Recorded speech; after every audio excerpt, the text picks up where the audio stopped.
Hello, everyone, and welcome back to the Father Son Packers podcast, your source for Packers news, notes, and analysis. My name is Tommy, and I'm joined, as always, by my co-host, my dad, Matt. Dad, how you doing? I'm doing all right. We spent a lot of time having trouble deciding exactly who we wanted to talk about this episode. So we're starting a little later than we originally planned. What we wanted to talk about, we're starting a little late. We are here, President's Day evening. Happy President's to everyone who celebrates, I suppose. But we are here today. First episode, I'm calling this officially the first episode of the 2024 season as we kind of look forward. Today we are going to be talking a little bit about free agency targets that we're, So you're saying we are now going forward, not backward. Backwards, not forward. And always twirling towards freedom. That is a Simpsons quote from a Treehouse of Horror from like 30 years ago, for those of you interested. But it's such a great one. It's a good one. Don't blame me. I voted for Kodos. Classic. But anyway, we are here today, with the start of the new year, the new season, as we're dubbing it, I guess, since we have officially closed the book in our last two episodes. We broke down both the offense and the defense. Notably, we did not talk about the special teams because we did not want to talk about the special teams. How we cover the special teams. But we are here today to talk a little bit about some free agent targets that we find interesting, that we think would be good moves for the Packers. And then some players that we have found, we've been doing mock draft Mondays over on Twitter at FatherSonPacker. Some players that we have found at our first three spots. The Packers are picking at 25, 41, and 57 for now. So those second two are in the second round. Players that we find at those spots that we find particularly interesting and we find ourselves coming back to and gravitating towards as we do all these mock drafts. We end up picking a lot.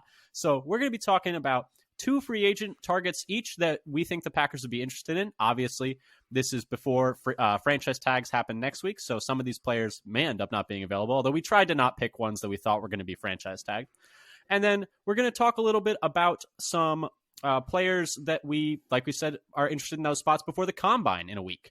So just to keep that in mind, some scheduling stuff. The Combine will be this coming Monday, a week from yesterday as you hear this, so the 26th of February. The free agency for the NFL will begin on March 11th, and then the draft itself is on April 25th, so put those days in your calendars. We'll be here giving you an episode every single week throughout the whole offseason talking about this, so you'll hear these dates as you go forward.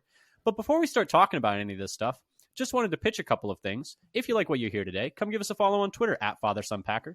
We tweet out, like we said, we're doing mock draft Mondays every single Monday. We tweet out when we have new episodes out, when we tweet out articles we find interesting, stats we find interesting, when we're creating like these docs and essentially doing all our prep for each of these podcasts. Pieces of Packers news, roster moves, coaching hires, et cetera, et cetera. And then subscribe to us on your podcast platform of choice, whether that's Apple Podcasts, Google Podcasts, Spotify. We can pull our episodes out on YouTube as well if you want to check us out there. It would really help us for our numbers. But Dad, do you want to get into this? Let's get into it. Start thinking about the future. Yeah, but before we do, about the future, we do before we do again, one piece of Packers news for you, and that is that the Packers have officially, I think this is the last gap in their staff they had to fill, as they hire Aaron Hill to be the new strength and conditioning coach. If you remember, they moved on from Gizzy after this past year, and then they are hiring Aaron Hill. He spent the last 5 seasons with the 49ers as an assistant strength and conditioning coach. So some bit of connection there, more connection with San Francisco. Can't beat them, join them, I suppose. But anyway, if you feel like we've been getting pushed around by the Niners in the playoffs the last few years, this is our solution. As strong as them. But yeah, no. So I saw a lot of people were writing about,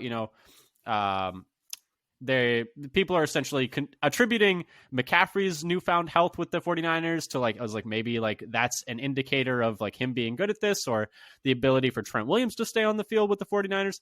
But at the same time, I think that's just kind of noise at this point. And I think, I'm going to assume he's a good hire until given reason otherwise. I don't think you can really extrapolate how healthy one team was with this guy and then extrapolate out to another guy. But, it seems like they felt like they needed to change. He seems immensely qualified and overqualified, in fact. And I'm excited to, I guess, hear from him. We're probably not going to hear from him much because you really don't hear from the strength and conditioning guys very much. But, it seems like a good move from a program that is highly regarded around the league, has been there a long time, has done his time as an assistant, and definitely seems like he was ready to take on like a head strength and conditioning spot. Any thoughts on that, Dad? I feel like there's nothing really we know about him, but it's nice that the Packers have now filled out. Go ahead. Yeah. Yeah. I don't think there's a whole lot we can say because we don't know that much about him, but it seemed like they needed a change, and hopefully this guy's good. Yeah. Aaron Hill, welcome to the Packers, But Dad, let's start talking We hope you have great success. We hope we all have great success. Why not? But Dad, let's start talking about what we were here to talk about. And let's start with some free agent targets for the Packers. So do you want to go first? Who is your first player that you want the Packers to take a look at in free agency? And just to kind of prep our listeners, we talked a lot about needs in our breakdowns for offense and defense in the past 2 episodes. And I think for me, I was definitely looking at the defensive side of the ball more so than the offensive side of the ball for these free agents. I don't know about you, Dad. I didn't even consider looking at the offensive side of the ball. Yeah, it definitely felt like... there are a number of reasons as well. It's like, we're not going to sign or really be, putting much into a free agent running back. Correct. Free agent linemen were more likely to be losing than gaining. Good linemen are almost never available in free agency, and you don't really need to add anywhere else. And I always feel like my thoughts on free agency is sign some guys for need so that when the draft comes around, you don't feel like you have to take a guy at a certain spot. But Dad, who was... Go ahead, sorry. So with that in mind, it will come as no surprise to most of our listeners that the position I was focused on was safety. Oh, yeah. The position I think we were both focused on was safety. Who's on the roster? It's Anthony Johnson Jr. and Benny Sapp.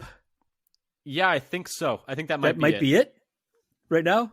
And so the first guy on my list is Cameron Curl from the Washington Commanders. So he's 25 years old. By CBSSports.com, he's the 25th best free agent, 21st best free agent by PFF, though he wasn't listed by The Athletic for some reason, 42nd by Fox Sports. Looking back at his old RAS card, he had 4.6 speed, 6'1 and 3/8, and 206 pounds.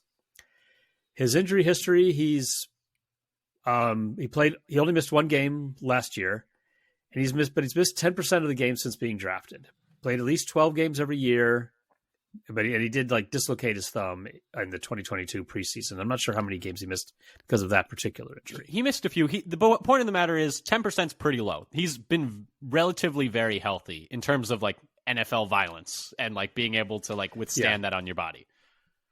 Right. So out of 3-4 years where you're talking about 60 games, he's missed 6 out of 60 games approximately.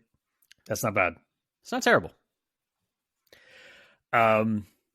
So his performance, so looking at starting with his PFF grades, this last year was a bit of a down year compared to the year before. So he was 51st in PFF defense grade, overall defense grade in 2023, after being 2nd overall in 2022 among safeties. Sorry.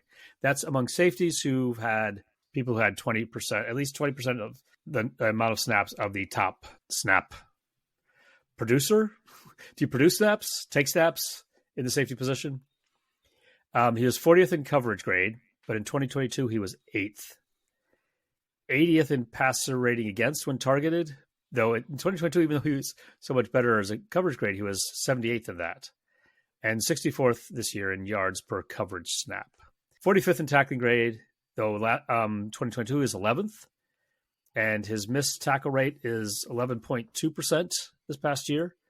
And 7th, and in 2022 is even better. He's 7th best in the league, 4.8%. Now compare that to, say, Darnell Savage, who's always had around 16 to 18% missed tackle percentage. Almost always the same. It's been pretty much the same range every year. Yeah, and I think for Curl, the interesting thing is he the player from 2022 or is he the player from 2023? And I think, this is the thing. Realistically, I was going to say it might be a little between those because if you remember, Washington traded all of their pass rushers this year. But in 2022, they had a series of elite pass rushers. So it's it's harder to play secondary when the guy's just patting the ball back there. But at the same time, it's easier to play secondary when you have 3 guys who are borderline Pro Bowl guys. So it's tough. Yeah. And so he was also 37th in yards after the catch per reception. So kind of middle of the pack, not bad, but Like, so yeah, as you mentioned, was 2023 the real year? Or was 2022 the real year? 2021 and 2020 were similar to 2023. So 2022, in terms of those 4 years, is a little bit of an outlier. But you could also say he's been improving a couple of years in the league, he got better, and then all of a sudden the pass rush disappeared. Yeah, I mean, it all depends on what kind of narrative you want to subscribe to, because you can make the arguments like, hey, he had one good year. Like, do you want to pay him off of one good year? And then the counter argument is, hey, like when they had a competent defense in his third year, like as he was progressing naturally, as you'd expect a player to progress, and he was pretty solid as a rookie. He was pretty solid his second year, but that third year was definitely his standout year.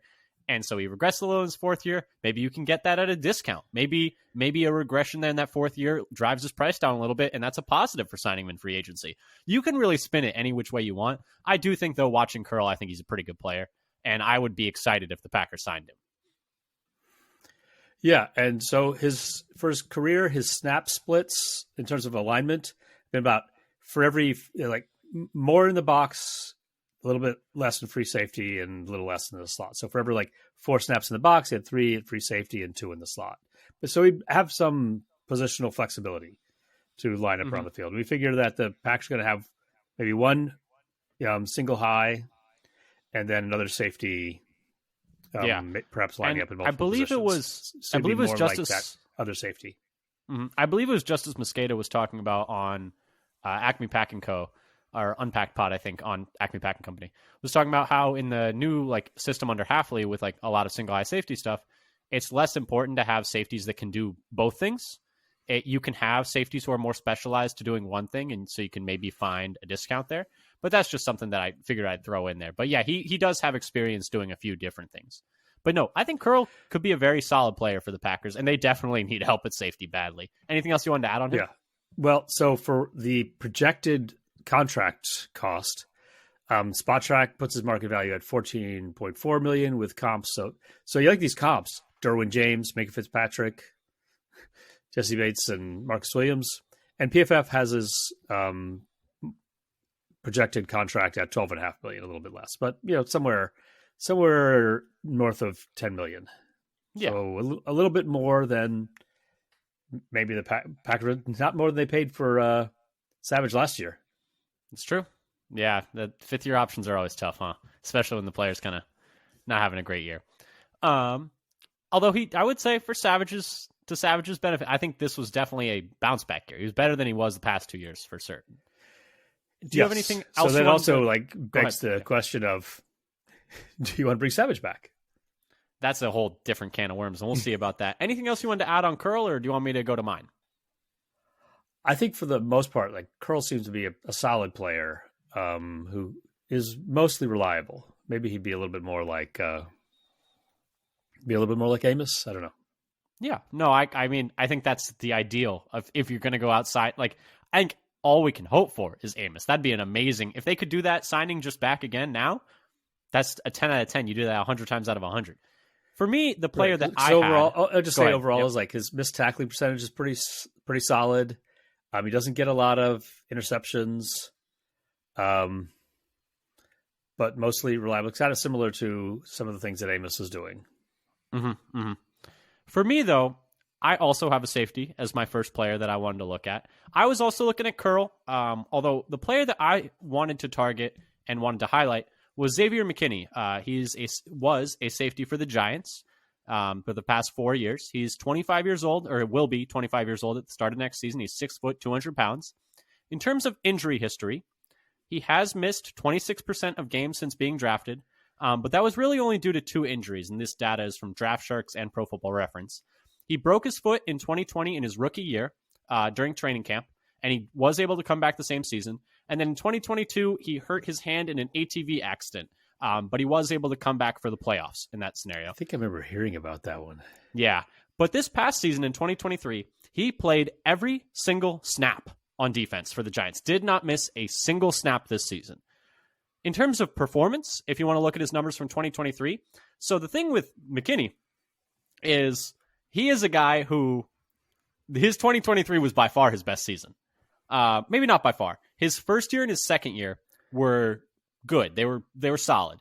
His third year was a little bit down, and then this fourth year in 2023 that I'm about to talk about was very good. And to the point where it's like, ooh, you always get a little scared when the guy contract year.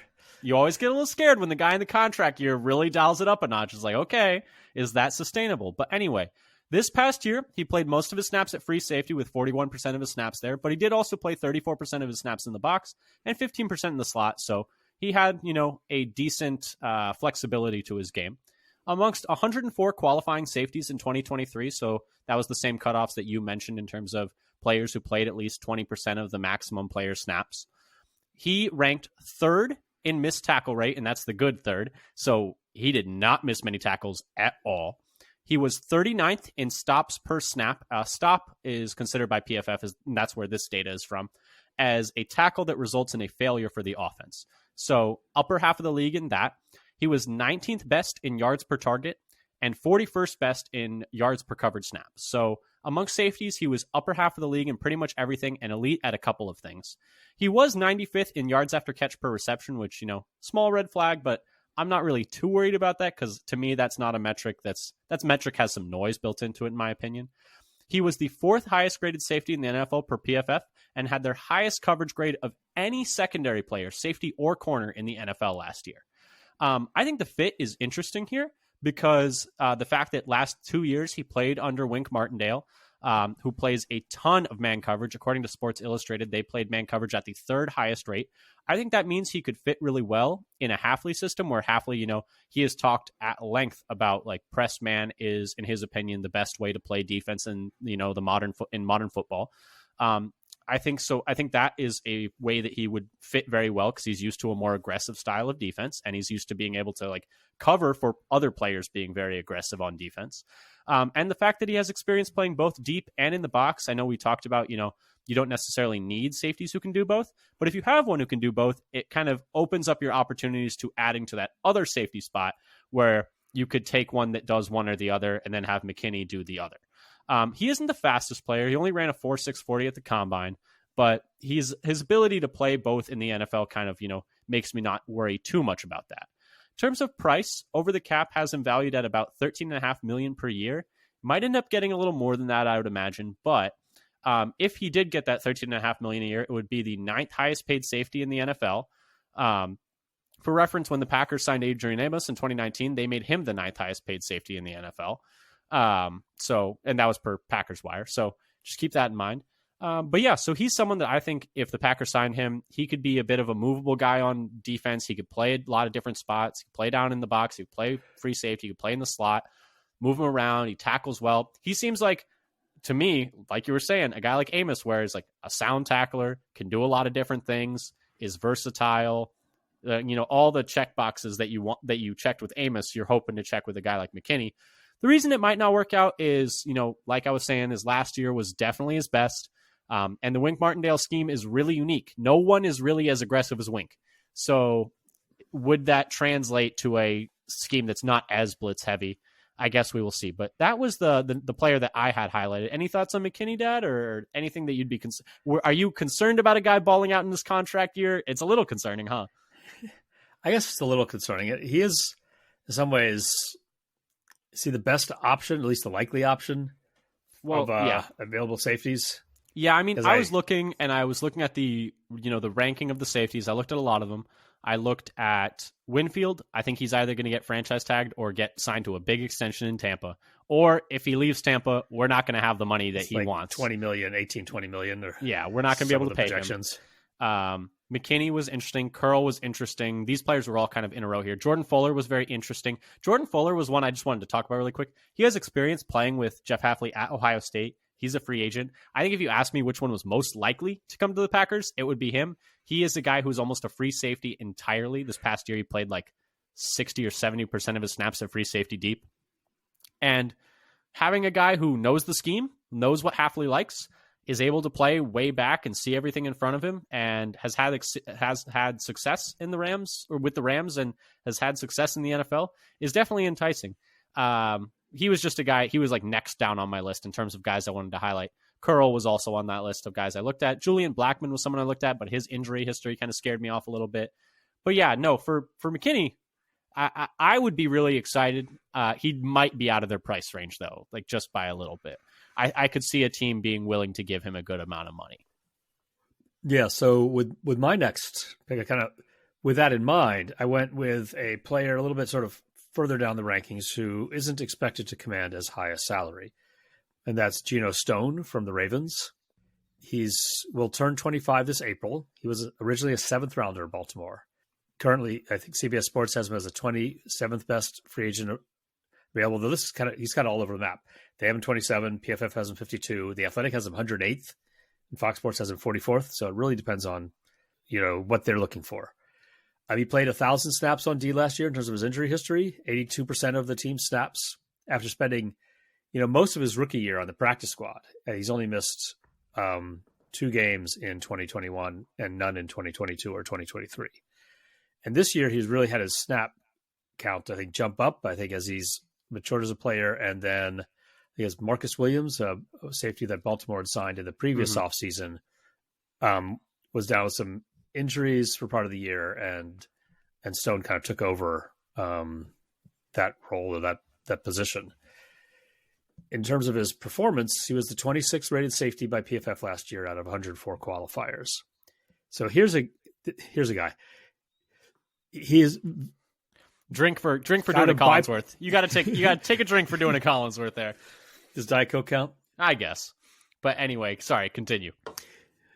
But he was bipolar. So elite in coverage, 85.3 grade by PFF, 7th best in the league.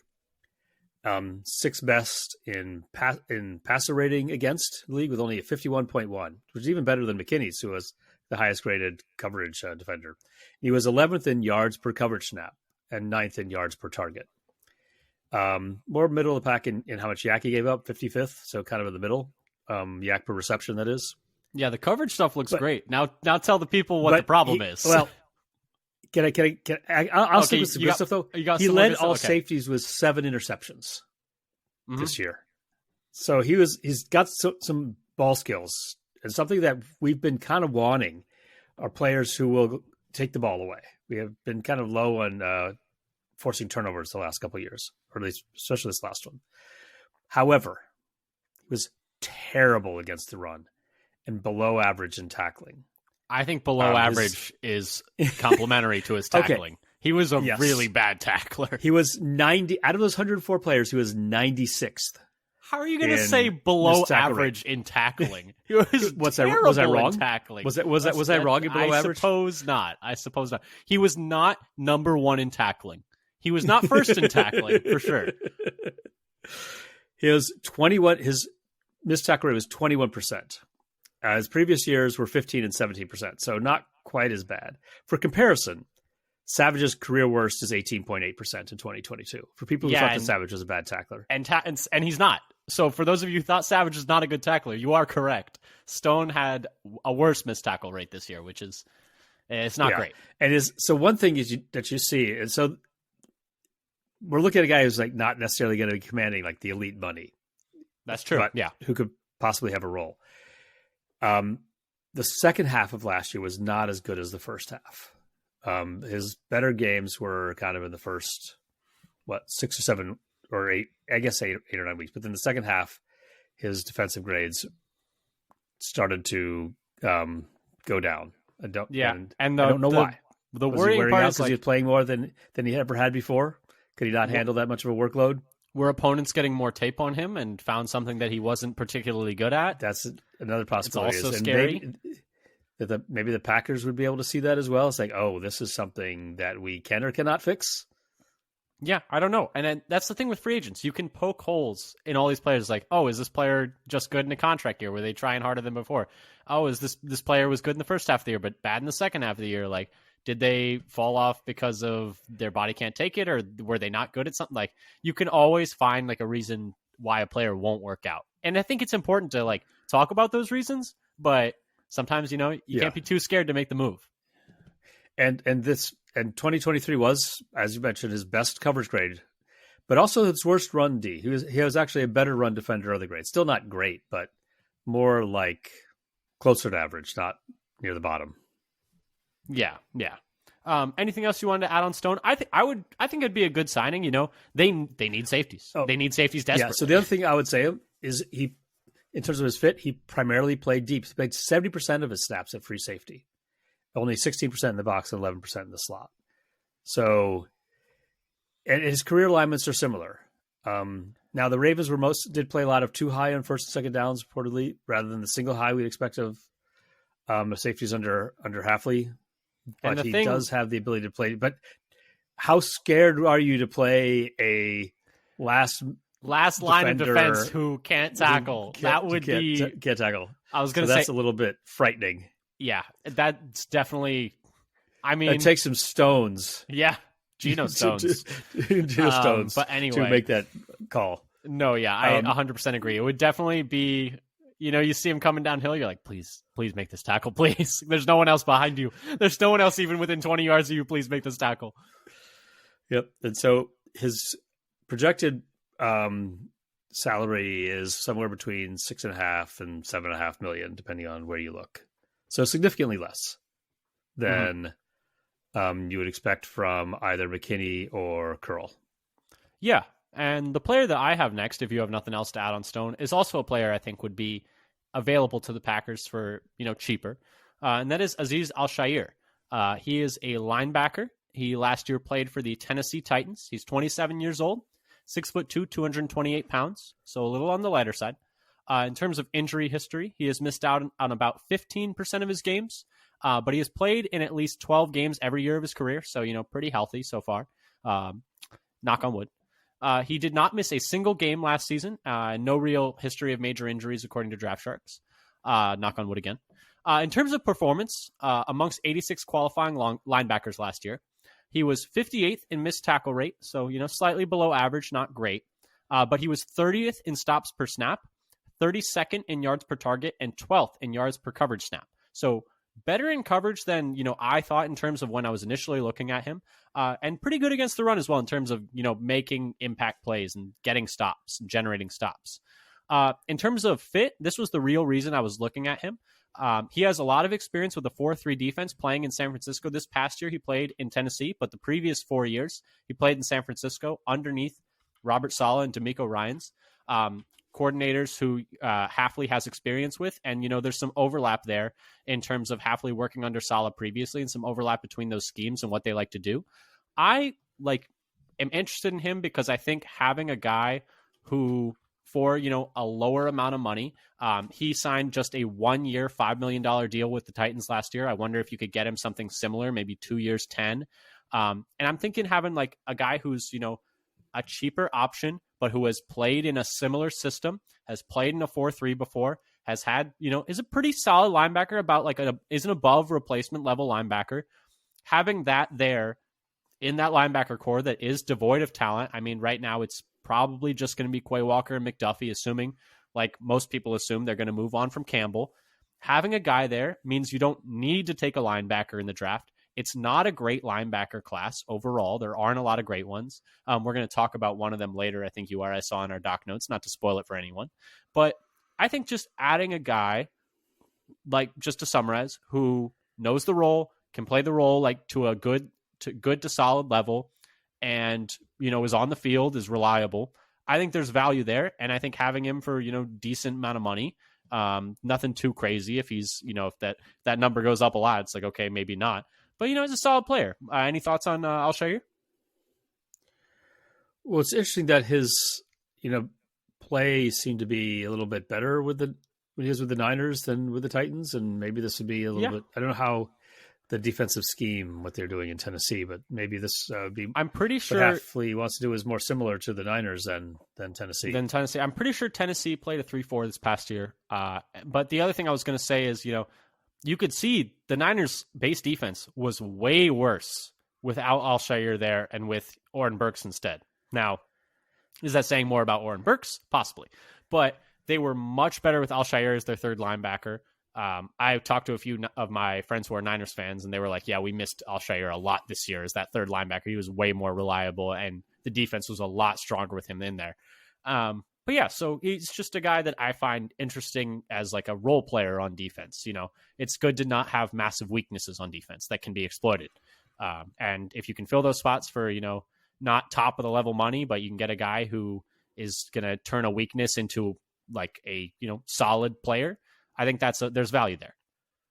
Yeah, I think you want to have, you don't want to be desperate for players when it's time to draft. 100%. So you want to have some options that and the keep other a part position is, from being a major weakness. Yeah, and the other part is, the linebacker free agency market's not great. I don't think you want to throw a lot of money at Devin White. I don't think he's that good. I think he's been propped up by Lavonte David. Speaking of Lavonte David, he's available, but he's also like 34 years old. I don't think you want to throw a lot of money at him. And then you go down the list, and it's like there just aren't that many. I mean, in the league overall, linebacker, there's a dearth of good linebackers. I mean, we saw it with Philadelphia Eagles last year. They were practically praying on their knees for someone to come and save their linebacker position. They tried so many different people off the street, and every single one of them, like, they tried bringing in Shaq Leonard, they tried bringing in a few different guys, they tried switching around. It just never worked, and there are not enough decent linebackers in the NFL right now. And you see in the draft, there aren't that many good linebackers. Like, it's hard to find them, and now we're going to be needing to find. We're going to be playing a 4-3. We need to find 3 of them. So it's kind tough. of interesting how this is. You have to go way back, but it used to be different. Like, that middle linebacker was sort of a glamour defense position, and now all the elite athletes are looking for it to be like an edge rusher. Well, it's not just that. You can't put like a 260-pound guy out there because he can't guard anyone. Like, he's not going to be able to cover anyone in the passing game. So you need a guy. I mean, you essentially need similar-sized guys as you had before, but they also need to be crazy fast and able to keep up with running backs and tight ends. Like, there just aren't that many people like that. But I think guys who are like that, they play edge. That's fair. Yeah, they bulk up like another 20 pounds and play, fair enough. Or they play edge at like 240, 250. True. Yeah, that's a more valuable position. That's true. But anyway, Dad, this has been our free agents that we're looking to target. 3 safeties and a linebacker. I think anyone could have guessed those are probably the positions we were looking at. If they signed any one of these guys, I'd be really excited. I hope they make some moves in free agency, but we know with the Packers, that's never a given. Although I will say, the fact that 2020 draft had quite a few misses in it. The last time they had a draft with quite a few misses in it was when they signed Amos, Billy Turner, Zadarius Smith, and Preston Smith all in one offseason. All guys who weren't necessarily top of market guys, but the next tier down. And I would say resounding success. I would say that was a very successful series of signings. So I'm, crossing my fingers, et cetera, hoping that we have a similar offseason in terms of, signing some guys to places of need that are, not the top of market guys, but maybe a tier or 2 below that. So that when you get to the draft, you don't feel like, oh, shoot, we need to trade up for a linebacker here because we got no one playing that third linebacker spot, or we don't have either of our starting safeties. We're going to need to take a safety with a first-round pick when it's not necessarily a premium position. That's, a little scary. Really surprised if Gutekunst wants to go to the draft with no starting safeties and no third and one starting linebacker. And one starting linebacker. That's a lot of faith in McDuffie. I know he played pretty well, but ideally he's your third, not your second. But anyway, Dad, shall we move on to, speaking of the draft, some players that we are targeting when we're doing our mock draft, some players that we're high on at those spots. Let's get into it. So the Packers, like we said, have the 25th, 41st, and 57th pick. Dad, who is a player that you would like to see the Packers target at that 25th pick, or a player that you're targeting in a lot of your mock drafts at 25? Yeah, so that player has changed recently after the Senior Bowl. The player that I really wanted there was Jackson Powers Johnson. Yeah, but after the way he dominated the Senior Bowl, center out of Oregon, for listeners who might not know, he was really good at the Senior Bowl, really, really good. He's shooting up boards. So it seems unlikely that he's going to last, until the Packers pick, maybe depending on the combine. But so the guy I've been picking lately is Ennis Rakestraw. I'm not. Ennis Rakestraw Jr. Ennis Rakestraw Jr. I believe he's a junior. Cornerback from Missouri. He's 6 foot, 188 pounds. I think he might be 22. He's the overall 29th ranked player and 6th best cornerback by PFF. If you look at ESPN, they're like the 4 analysts that do the rankings. He's in the top 5 of corners in 3 out of 4 of them. ranked 37th by the Draft Network and 48th by The Athletic. This last year was elite in run defense and also excellent in coverage. So in the high 70s in coverage and the mid 80s in run defense. So he's better in zone coverage than man. So that's something to maybe have to see what they keep an eye on that. Yep. That. He only missed 3 tackles all year. So that's kind of nice. You love to see it. Yeah. And he only gave up 0.7 yards per coverage snap in his last year. Which if you compare, I compared him to like the other like top 5 corners, and that was kind of in the middle. He's just better than I think 1 or 2 that were actually ahead of him in terms of yards per coverage snap. So looking pretty good. And if he could translate his college performance to the pros, that'd be like top 10. Top 10 corners are like around 0.7 yards per coverage snap or better. So he's doing pretty well. And he only gave up a completion percentage of 64%. He played almost a quarter of his snaps in the slot this last year, I think more than he had before. So he does seem to show some ability to play some slot, which I think is something the Packers really could use. Which is the bigger need at the corner position for the Packers this year, for sure, is that slot spot. And just watching a little bit of the tape from him, I haven't done too much yet. He's makes plays on the ball, gets his hands on the balls, and he looks like a willing tackler. Like, yeah. I've watched running him. up and getting a quarterback when he's running. He looks like he wants to make a hit. Mm-hmm. So that's also good. And he doesn't miss tackles when he's doing so. Yeah, and 3 missed tackles for the way that I didn't realize the number was quite that low. But the way that he plays aggressively, like coming down to the line of scrimmage with, I would say, reckless abandon. There's shades of like early career Jair when he used to just full speed throw his body at the wide receiver screens. Those completions out to the flat, and then you run up and tackle him for a loss. Yeah, I'd like there's shades of that with Rakestraw's game for sure. Anything else you wanted to add on him? Because I would definitely be excited if they added him there. I think having a guy who can be that aggressive guy in the slot, who they don't really have right now, that'd be a big add. Yeah, I think he's just a good possibility there, and may be able to give some positional versatility if that slot coverage he was showing in college could translate to the pros. 100%. Because I think that's something they would really be looking to upgrade this year, and is the quality of slot coverage you're getting. They really have not treated that slot coverage spot. I can't remember who was writing about this, but like they've not really treated it with the importance that it has. I mean, you watch that Super Bowl and Trent McDuffie's like one of the most important players on the field, and he almost exclusively plays in the slot for Kansas City. So it's a premium position now. Nickel is almost always played. Like the nickel guy is on the field like 70% or 80% of snaps.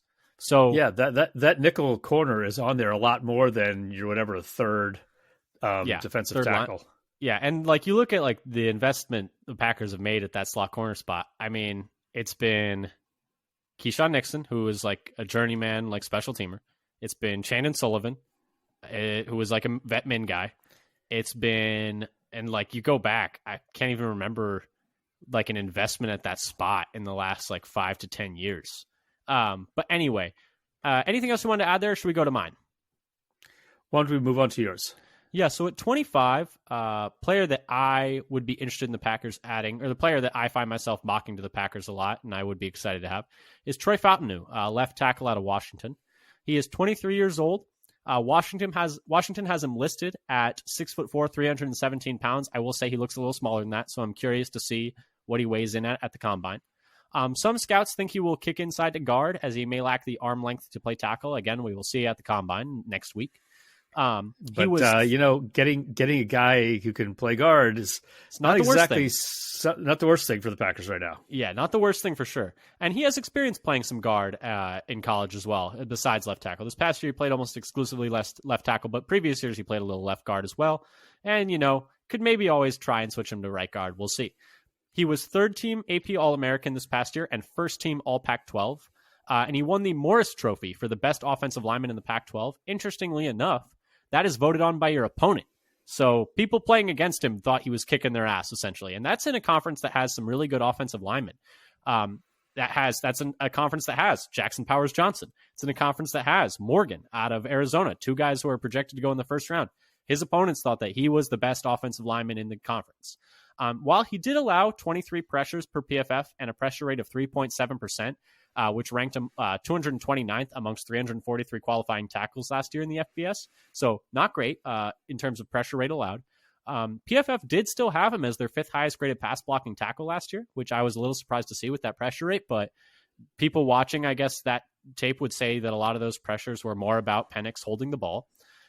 He has a crazy amount of athleticism in his first step. I mean, in terms of a guy moving at that size, that fast is really special. And the ability for him to get out in space, he wasn't the highest graded run blocker per PFF. He was pretty average, I would say. He gets out in space and gets downhill. Like, he's outpacing running backs out there. Like, he's running past wide receivers. It's pretty special to watch. I'm a fan of his because of those movement skills, like I mentioned. And I just think having some more power along the offensive line and having some guys, because like we've been able to find some more finesse guys who are like really good pass blockers or very solid pass blockers in the later rounds. It's been hard for us to find guys who are both positives in the pass blocking game and positives run blocking. And I think having a guy there like Fountain, who would really lock down that left tackle spot, I would feel a lot better with Rasheed Walker as our swing tackle there. And the ability for him to be a plus pass blocker and a plus run blocker, whereas I think Walker's more of just a pass blocker and kind of a mediocre to below average run blocker. I think adding something there would be a really great like piece for this offense to take that next step, because I think you saw in that San Francisco game when Zach Tom went out and they lost the ability to run the ball, everything got so much harder. And I think being able to consistently run the ball in the NFL is what all the best offenses can really do. So that's why I like Fountain. Dad, any thoughts on him? Have you watched much of him? I have not watched much of Fountain yet. He's somebody that I haven't had on my radar, though I like the sound of him. The movement skills are something the Packers always look for, see what his shuttle looks like. I'm a little worried he might detonate the combine and just like be picked at and 14. Then move up to like yeah, 10. Exactly. Yeah, it sounds like the athleticism will be something the Packers will be looking at, be very interested in. Would like to have somebody with some ability to push the pile, get some movement at the point of attack for the offense. Yeah, 100%. But yeah, so that was my guy that I wanted us to target at 25. Dad, moving on to our next pick, 41. Who are you looking at here for the Packers? So I'm still going defense, and another. So maybe say I'm drafting for need, but I got 2 safeties in our free agency, so I wasn't feeling so that was as urgent anymore. So going for Edgerrin Cooper, linebacker at Texas A&M, who they met with, actually. Just wanted to know they did actually already have a meeting with. Yeah, so they've already shown some interest. He's listed at 6'3" and 230 pounds. He's only 22.2 years old. He's ranked the number 1 linebacker by all 4 of the ESPN analysts and 45th overall. Ranked number 2 linebacker by PFF and 51st overall, and 46th overall by the Draft Network and 42nd overall by the Athletic. And I think maybe the first or second linebacker in both those as well. Lines up primarily in the box, though he does show some pass rush ability as well. He is fast. He is really fast. Yeah, he attacks quickly and with violence. He has elite PFF grades in pass rush, run defense, and coverage this year. All of them in the 80s. According to the Athletic, he led Texas A&M in tackles for loss, sacks, and forced fumbles for what I may have seen as a top 10 defense. That I'd have to double check on that one. He had 19 coverage stops with 2 forced incompletions and 37 run stops. To his coverage, he allowed no touchdowns. He had the 2 forced incompletions, but he did give up a pretty high completion rate, 14 out of 16. So that was one blemish there. And this last year, his junior year in 2023, was dramatic improvement over his first 2 years. He looks to have long arms in going for tackles. He's described by built. Go ahead. Described by the Athletic blurb as elite arm length. But we'll see what the tape says. He's built like Quay Walker out there. Like, he's built like a pterodactyl. And we know that's the Packers type at linebacker. You see Campbell, you see Walker. Cooper next, maybe. Yeah, he looks fast on tape with good closing speed, both for the sack and on tackles.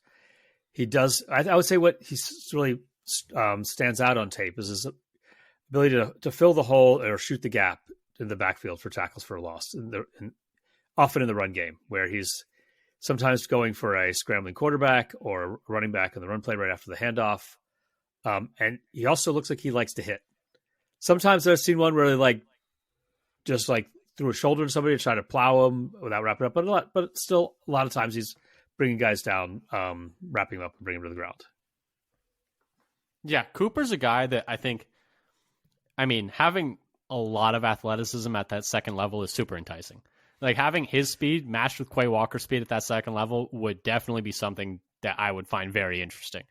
And then you throw in go ahead. Sorry. Oh, that's what the defenses that really seem to excel do when they have two athletic linebackers out can there. Can go sideline to sideline. You look at San Francisco with Fred Warner and Greenlaw. You look at the Ravens Tampa with Bay a couple years ago. Tampa Bay. You look at all these teams. Raquan Smith and Patrick Queen. It's funny because linebacker is really not a premium position, but all the best defenses have But the best defenses have two good ones, right? Yeah, that's the thing. I don't really know what to make of it. That's what I was commenting on earlier. Is this funny thing that the really good defenses have really good linebackers, but there just aren't enough of them because not enough players want to play it. Yeah, because you don't get paid if you're a linebacker. So it's it's a weird cycle. I wonder if we'll circle back to linebackers getting more money, but it should be that you would think that supply and demand would be, I can demand more money. I think it's because you can have a good defense with not great linebacker play. It's hard to have a great defense without good linebacker play. Maybe that's it. I think people just go for the good enough philosophy. Yeah, we've been doing that. Actually, we've invested in linebacker, so I can't say that. We have recently, but for a long time we did not. For a long time, we just ignored it. Yeah, which I think was the kind of the meta in the league. So I can't really blame the Packers for doing it too. At 41, anything else you wanted to add on Cooper? I would be very excited with that. I think after the combine, he might shoot up to being a guy you might need to think about taking at 25. Take it 25, possibly. Yeah, because I think he's going to test out of his mind. He's super fast. His wingspan's going to be crazy. The weight is a question mark. I think he might be a little light. He looks light out there. He looks skinny. He's not really big. I don't think he's not as big as Quay Walker. Yeah, as Quay coming out especially too. For me though, at 41, the player that I'm looking at is Javon Bullard, safety out of Georgia. He's only 21 years old. He's a little small. Georgia has him listed at 5'11", 195. So that's a bit of a concern there in terms of size. But he was 2023 AP second team All SEC. In 2022, he played most of his snaps, almost all of his snaps actually in the slot. But in 2023, he played almost all of them as a deep safety. So, there's some versatility there. Amongst 492 qualifying safeties in the FBS last year, so a lot of them, almost 500, he ranked 61st in yards per coverage snap, 43rd in yards per target, 15th in passer rating when targeted, and 104th in missed tackle rate. Now, considering the fact that none of these numbers, grades, etc., are controlled at all for level of competition, the fact that he was able to be, top 20th percent in all of these metrics and top 10 to top 5% in all these metrics, even higher than that, in the SEC, playing against top-level competition at Georgia, is very impressive in my opinion. PFF had him as their 19th best-graded safety and 7th best in coverage. And he's a guy that I think really has a nose for the ball when I watch him.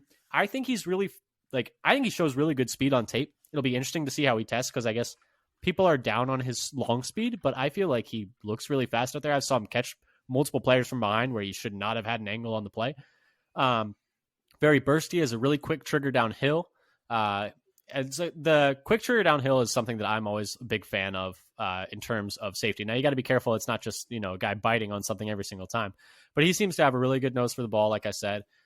Sees the field well, has versatility in terms of where he's played as a safety. He's just someone that I'm interested in. I thought he had a pretty good Senior Bowl week from the clips that I was able to watch of the wide receiver corner one-on-ones. So decent, at least decent man coverage reps. Those drills are never, ever, ever fun to play in if you're a DB because you're just, okay, I just got to guard this guy for 10 seconds. Cool. Awesome. Sick. But no, no pass rush. Yeah, no pass rush. No safe, no help over the top. No help. Just you and that other guy, and you don't know where they're going. You just got to react. And I thought he held up pretty well in that for a safety, especially. But yeah, so Bullard was the guy that I'm looking at there. They need safeties. They need safeties badly. They're probably going to need 2 or 3 more new safeties than they already have. So he's the one I'm looking at there. Yeah, and I pick him sometimes when I'm looking for a safety. I haven't gotten one yet. I'm often trying to get him later, but maybe that won't work. One thing about his speed, so there's a little bit of data from the Senior Bowl where was the 5th fastest on field amongst all defensive backs, with the 2nd best maximum acceleration. Okay, amongst all right. Backs That's the Zebra Tech, right? That they have in their shoulder pads. That's awesome. Hey, so he's showing some speed on the field. Yeah, which you love to see. He got over 20 miles per hour, 20.7. Nice, which is great because I think the Packers just need more speed on defense. Like, they need more speed everywhere. Speed kills. Speed's the game of the game in the NFL right now. Yeah. Anyway, moving on to Packers' next pick, 57. Dad, who are you looking at here? So here I am going kind of a little bit taking a flyer. So offensive tackle for Yale, Kieran Amageji. Believe that's right. I saw a pronunciation for it in one of the articles. So he's listed at 6'5", 326. Now, one thing that's going to be critical are the medicals on him because he had a torn quad in the fall playing for Yale, and also only played 4 games. So we'll have to pay attention to how those come up. But from Jim Nagy in September, what he said about him is that left tackle Kieran Amageji, 6'5", 321, 36 3/4-inch arms. Is the highest greatest small school prospect. Few offensive tackles in 2024 class stack up when it comes to measurables or upside. Doesn't take expert evaluator to see how athletic he is. So he's currently ranked 58th by The Athletic, 62nd by PFF, 11th offensive tackle, and 100th by ESPN as a 13th offensive tackle. So he's really an athletic tackle who's reportedly already an elite mover.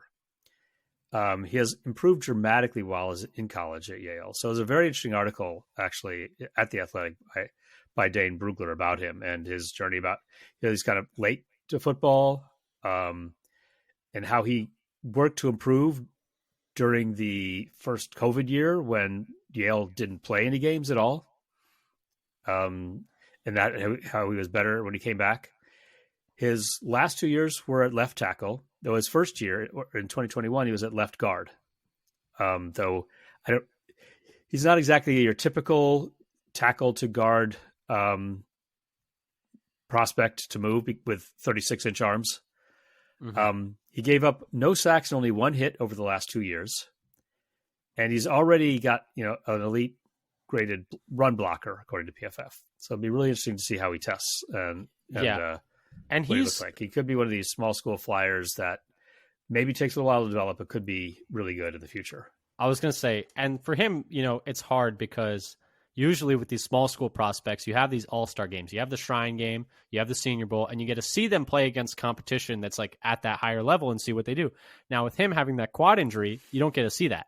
So you're going in even more blind than you would normally with a smaller school prospect. So that's why I think that's like very risky. Now the tools are undeniable. Like that arm length, for those of you who don't know, is just crazy. Like that's absurd arm, like 36 3/4, you said.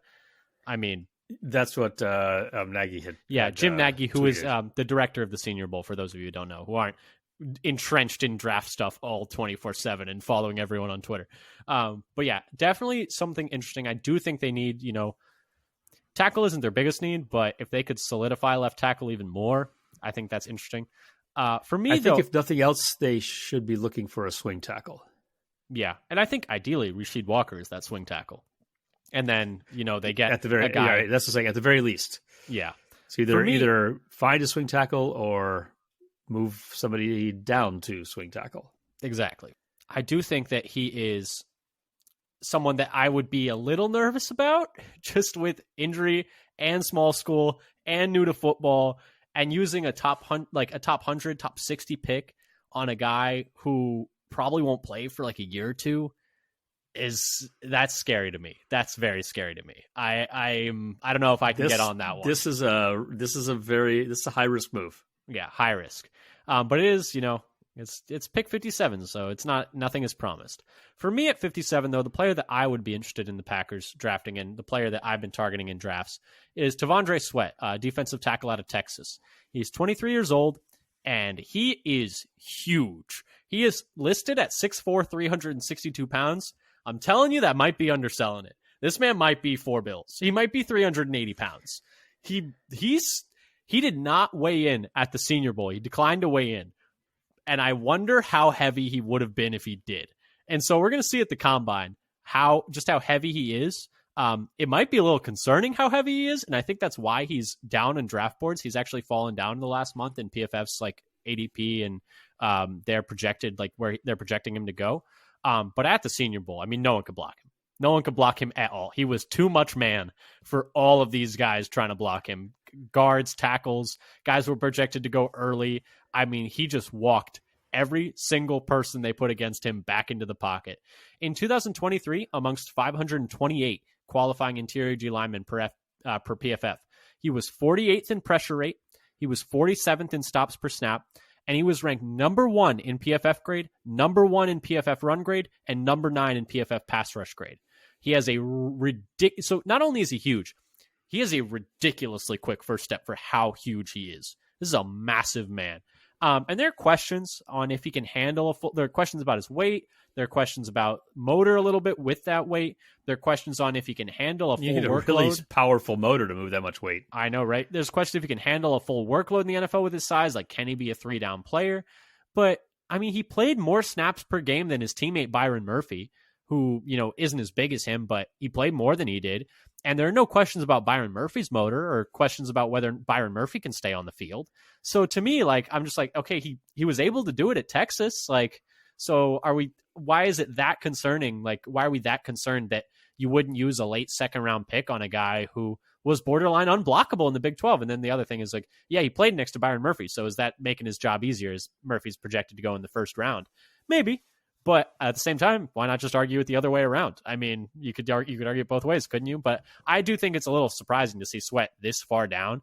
And the fact that he's just been falling since a dominant Senior Bowl, I'm a little confused by it. But if the Packers were able to take him at 57, I mean, I'd be stoked. I know they don't necessarily need interior D lineman help, but it couldn't hurt to have another big guy. And I don't know how you would really fit him in a 4-3, but yeah, that's the thing is how many defensive tackles do you need? How many snaps are there to go around? One more is the answer. One more. Yeah, it would be nice to have somebody who was an elite run stuffer. Yeah, and I think he's more than that, to be fair to him. I don't think he's just a guy who is out there just to stop the run. I think he's got more juice than that, and I think he showed that at Texas. He's just huge. And I'm almost like, you know, could we find our Vita Vea? I don't think he's not that good. But, like, could you? If you could, that would be very exciting. Yeah, it'd be interesting to see him line up there in the middle, and just, you know, be an immovable object. Yeah, and take on the extra very least. Guys. Exactly, and make life easier for the linebackers behind him. But anyway, this has been the Father Son Packers podcast. I think it's a good place as any to end at. You know, we've looked through 2 free agents each. We've looked through 3 draft prospects each that we're all high on at different spots in the draft.